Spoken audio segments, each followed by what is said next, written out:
નમસ્કાર, હું છું ભવદીપ ઠાકર. આપ જોઈ રહ્યા છો દિવ્ય સર્જન ન્યૂઝ. હવે જોઈએ સમાચાર વિગતવાર.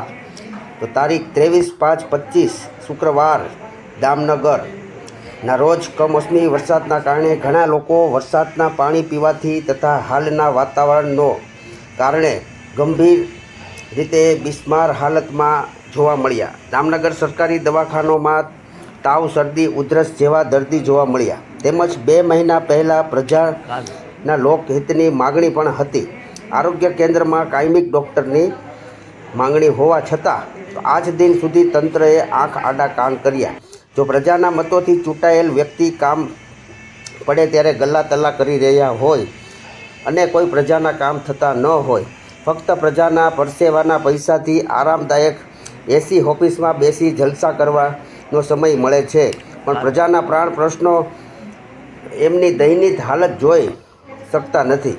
આમ પ્રજાજનોની વહેલી તકે આરોગ્ય તંત્ર તકેદારી લેશે તેવી અમારી પ્રજાની લોક માગણી છે. તો જોતા રહો ફરી નવા સમાચાર સાથે દિવ્ય સર્જન ન્યૂઝ. પ્રિયા માધવાણી સાથે સલીમ ચુડાસવા, દામનગર.